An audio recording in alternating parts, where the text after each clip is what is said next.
रोज का वचन। रोज के वचन में आपका स्वागत है। दिन 165। शमूएल भविष्यवक्ता की दूसरी पुस्तक अध्याय 22। शमूएल भविष्यवक्ता की दूसरी पुस्तक अध्याय 22। दाऊद का एक भजन।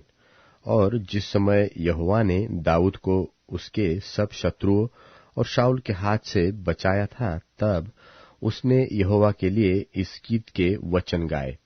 उसने कहा, यहोवा मेरी चट्टान और मेरा गढ़, मेरा छुड़ाने वाला, मेरा चट्टान रूपी परमेश्वर है, जिसका मैं शरणागत हूँ। मेरी ढाल, मेरा बचाने वाला सिंह, मेरा ऊंचा गढ़ और मेरा शरण स्थान है। हे मेरे उद्धारकर्ता, तू उपद्रव से मेरा उद्धार किया करता है। मैं यहोवा को जो स्तुति के योग्य है पुकारूंगा और अपने शत्रुओं से बचाया जाऊंगा। मृत्यु के तरंगों ने तो मेरे चारों ओर घेरा डाला। नास्तिकपन की धाराओं ने मुझको घबरा दिया था। अधोलोक की रस्सियां मेरे चारों ओर थी। मृत्यु के फंदे मेरे सामने थे। अपने संकट में मैंने यहोवा को पुकारा और अपने परमेश्वर के सन्मुख चिल्लाया, और उसने मेरी बात को अपने मंदिर में से सुन लिया और मेरी दोहाई उसके कानों में पहुंची। तब पृथ्वी हिल गई और डोल उठी, और आकाश की नेवें कांपकर बहुत ही हिल गई, क्योंकि वह अति क्रोधित हुआ था। उसके नथनों से धुआं निकला और उसके मुंह से आग निकलकर भस्म करने लगी, जिससे कोयले दहक उठे, और वह स्वर्ग को झुकाकर नीचे उतर आया, और उसके पांव के तले घोर अंधकार छाया था। और वह करूब पर सवार होकर उड़ा और पवन के पंखों पर चढ़कर दिखाई दिया। और उसने अपने चारों ओर के अंधियारे को मेघों के समूह और आकाश की काली घटाओं को अपना मंडप बनाया। उसके सन्मुख की झलक तो उसके आगे आगे थी। आग के कोयले दहक उठे। यहोवा आकाश में से गरजा, और परम प्रधान ने अपनी वाणी सुनाई। उसने तीर चला चलाकर मेरे शत्रुओं को तीतर बीतर कर दिया, और बिजली गिरा गिराकर उसको परास्त कर दिया।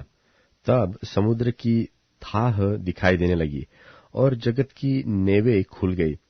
यह तो यहोवा की डांट से और उसके नथनों की सास की झोंके से हुआ।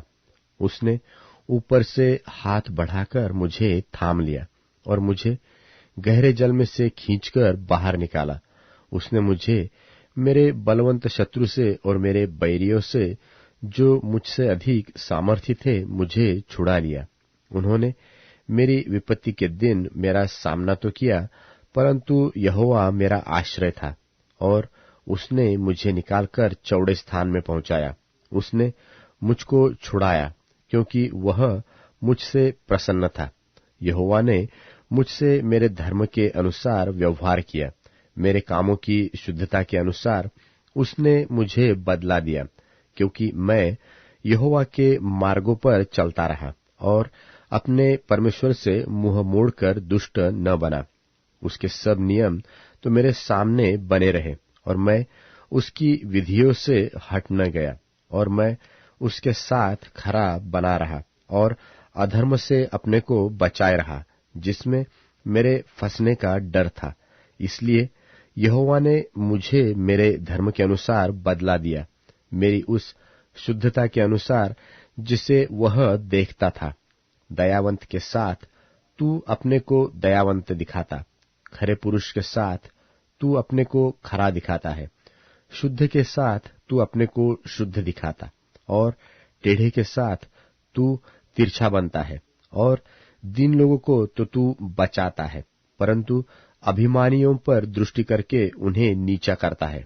हे यहोवा, तू ही मेरा दीपक है, और यहोवा मेरे अंधियारे को दूर करके उजियाला कर देता है। तेरी सहायता से मैं दल पर धावा करता, अपने परमेश्वर की सहायता से मैं शहरपनाह को फांद जाता हूँ। ईश्वर की गति खरी है, यहोवा का वचन ताया हुआ है, वह अपने सब शरणागतों की ढाल है। यहोवा को छोड़ क्या कोई परमेश्वर है? हमारे परमेश्वर को छोड़ क्या कोई चट्टान है? वह परमेश्वर है जो मेरा अति दृढ़ किला है। वह खरे मनुष्यों को अपने मार्ग में लिए चलता है। वह मेरे पैरों को हरणियों के से बना देता है और मुझे ऊंचे स्थानों पर खड़ा करता है। वह मेरे हाथों को युद्ध करना सिखाता है, यहाँ तक कि मेरी बाहें पीतल के धनुष को झुका देती है। और तूने मुझको अपने उद्धार की ढाल दी है और तेरी नम्रता मुझे बढ़ाती है। तू मेरे पैरों के लिए स्थान चौड़ा करता है और मेरे पैर नहीं फिसलते। मैंने अपने शत्रुओं का पीछा करके उन्हें सत्यानाश कर दिया और जब तक उनका अंत न किया गया तब तक न लौटा। और मैंने उनका अंत किया और उन्हें ऐसा छेद डाला है कि वे उठ नहीं सकते, वरन वे तो मेरे पांव के नीचे गिरे पड़े हैं। और तूने युद्ध के लिए मेरी कमर बलवंत की और मेरे विरोधियों को मेरे ही सामने परास्त कर दिया। और तूने मेरे शत्रुओं की पीठ मुझे दिखाई ताकि मैं अपने बैरियों को काट डालूं। उन्होंने बाट तो जोही, परंतु कोई बचाने वाला न मिला। उन्होंने यहोवा की भी बाट जोही, परंतु उसने उनको कोई उत्तर न दिया। तब मैंने उनको कूट कूट कर भूमि की धूलि के समान कर दिया। मैंने उन्हें सड़कों और गली कूचों की कीचड़ के समान पटक कर चारों ओर फैला दिया। फिर तूने मुझे प्रजा के झगड़ों से छुड़ाकर अन्य जातियों का प्रधान होने के लिए मेरी रक्षा की। जिन लोगों को मैं न जानता था वे भी मेरे अधीन हो जाएंगे। परदेशी मेरी चापलूसी करेंगे, वे मेरा नाम सुनते ही मेरे वश में आएंगे। परदेशी मुरझाएंगे और अपने कोठों में से थरथराते हुए निकलेंगे।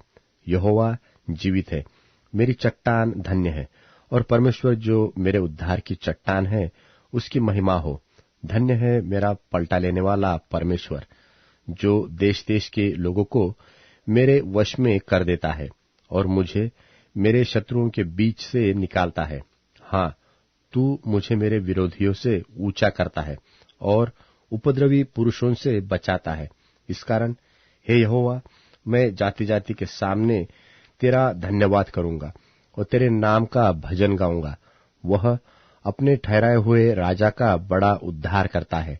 वह अपने अभिषिक्त दाऊद और उसके वंश पर युगानुयुग करुणा करता रहेगा।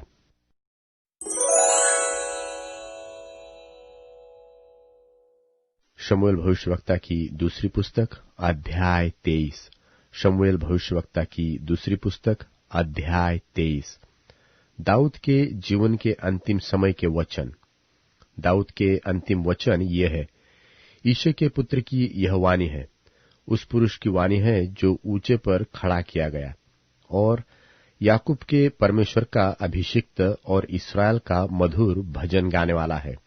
यहोवा का आत्मा मुझ में होकर बोला और उसी का वचन मेरे मुंह में आया। इस्राएल के परमेश्वर ने कहा है, इस्राएल की चट्टान ने मुझसे बातें की है कि मनुष्यों में प्रभुता करने वाला एक धर्मी होगा, जो परमेश्वर का भय मानता हुआ प्रभुता करेगा। वह मानो भोर का प्रकाश होगा जब सूर्य निकलता है, ऐसा भोर जिसमें बादल न हो, जैसा वर्षा के बाद निर्मल प्रकाश कारण भूमि से हरी हरी घास उगती है। क्या मेरा घराना परमेश्वर की दृष्टि में ऐसा नहीं है? उसने तो मेरे साथ सदा की एक ऐसी वाचा बांधी है जो सब बातों में ठीक की हुई और अटल भी है, क्योंकि चाहे वह उसको प्रकट न करे तो भी मेरा पूर्ण उद्धार और पूर्ण अभिलाषा का विषय वही है। परंतु ओछे लोग सब के सब निकम्मी झाड़ियों के समान है, जो हाथ से पकड़ी नहीं जाती, और जो पुरुष उनको छुए उससे लोहे और भाले की छड़ से सुसज्जित होना चाहिए। इसलिए वे अपने ही स्थान में आग में भस्म कर दिए जाएंगे।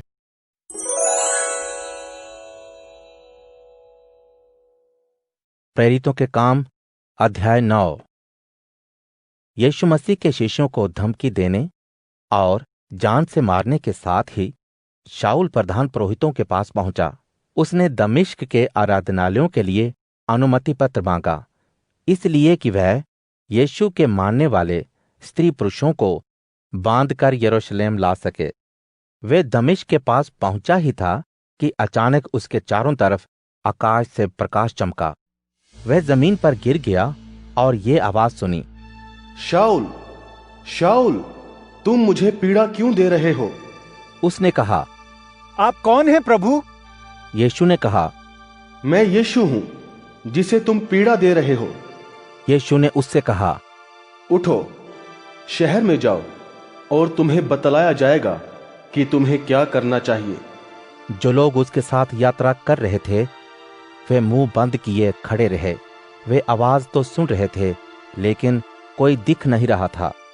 शाऊल जमीन पर से उठा और जब उसने अपनी आंखें खोली तो कुछ भी देख नहीं सकता था। उसके साथ के लोग उसका हाथ पकड़कर उसे दमिश्क लाए। वह 3 दिन तक कुछ नहीं देख सकता था, ना ही उसने उन दिनों में कुछ खाया। दमिश्क में हनन्याह नाम का यीशु का शिष्य था। एक दर्शन में यीशु ने उससे कहा, हनन्याह। जवाब में उसने कहा, मैं यहाँ हूँ प्रभु। यीशु ने उससे कहा, उठो और उस सड़क पर जाओ जो सीधी कहलाती है। वहां यहूदा के घर में तरसूस के शाऊल के बारे में पूछताछ करो। वो प्रार्थना में लगा हुआ है। उसने दर्शन में हनन्याह नामक व्यक्ति को अपने ऊपर हाथ रखकर प्रार्थना करते हुए देखा है, ताकि वो फिर से देखने लगे। तब हनन्याह ने उत्तर दिया, प्रभु, इस व्यक्ति के बारे में मैंने बहुतों से सुना है। वह ये कि यरूशलेम के संतों के साथ इसने बुरा व्यवहार किया है। यहाँ पर वह प्रधान पुरोहितों के अधिकार के साथ आया है कि जो लोग आपका नाम लेते हैं उन्हें जंजीरों से बांधे।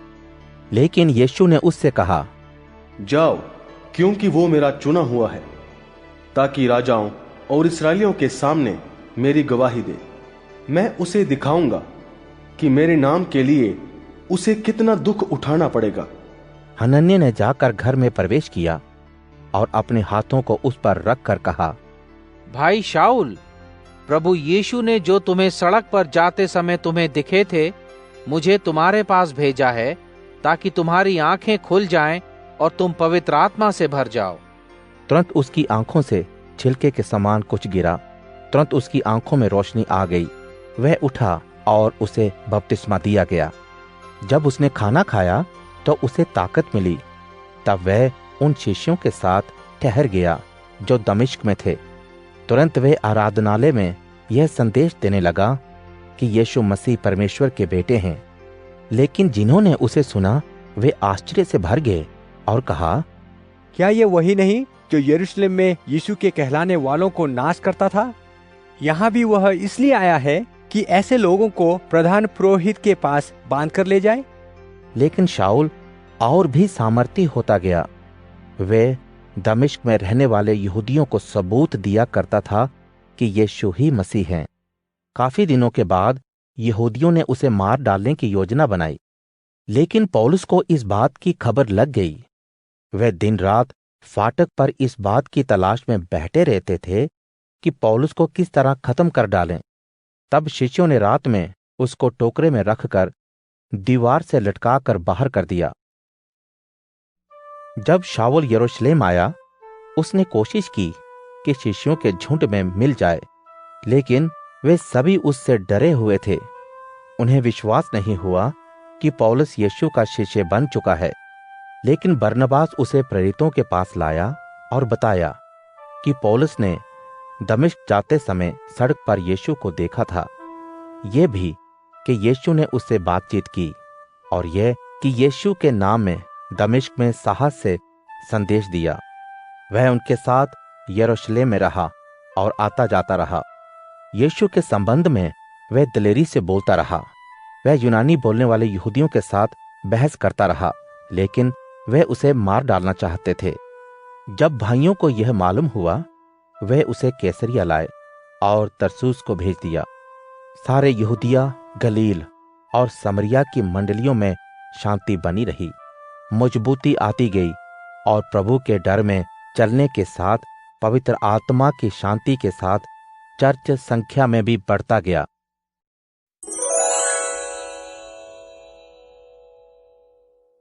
यदि मैंने यह कहा होता मैं ऐसा बोलूंगा, तो हे परमेश्वर, मैं तेरे लोगों के प्रति विश्वासघात करता। जब मैंने इस भेद पर विचार किया तब यह मेरी दृष्टि में कठिन कार्य दिखा, किंतु जब मैं परमेश्वर के पवित्र स्थान में गया तब मैंने दुर्जनों का अंत समझ लिया। सचमुच तूने उन्हें फिसलने वाले स्थानों पर रखा है, तू विनाश के लिए उन्हें गिराता है। वे क्षण भर में कैसे उजड़ गए, वे आतंक द्वारा पूर्णतः विनष्ट हो गए। जैसे जागने वाला मनुष्य स्वप्न को महत्व नहीं देता, वैसे ही प्रभु तू जागने पर उनके झूठे वैभव को तुच्छ समझता है। जब मेरा मन कड़वा हो गया था, मेरे हृदय में अपार पीड़ा थी, मैं मूर्ख और नासमझ था, तेरे सन्मुख मैं पशुवत था, फिर भी मैं निरंतर तेरे साथ रहा हूं। तू मेरे दाहिने हाथ को थामे हुए है, तू अपनी सलाह से मेरा मार्गदर्शन करता है। जीवन के अंत में तू मुझे महिमा में ग्रहण करेगा। स्वर्ग में मेरा और कौन है? तेरे अतिरिक्त पृथ्वी पर मैं किसी की कामना नहीं करता। मेरा शरीर और हृदय चाहे हताश हो जाए, पर परमेश्वर तू सदा मेरे हृदय का बल और भाग है। जो तुझसे दूर हैं वे मिट जाएंगे, जो तेरे प्रति निष्ठावान नहीं है उन सबको तू नष्ट कर देगा, पर मेरे लिए परमेश्वर की निकटता उत्तम है। मैंने प्रभु स्वामी को अपना आश्रय स्थल माना है। प्रभु, मैं तेरे कार्यों का वर्णन करूंगा।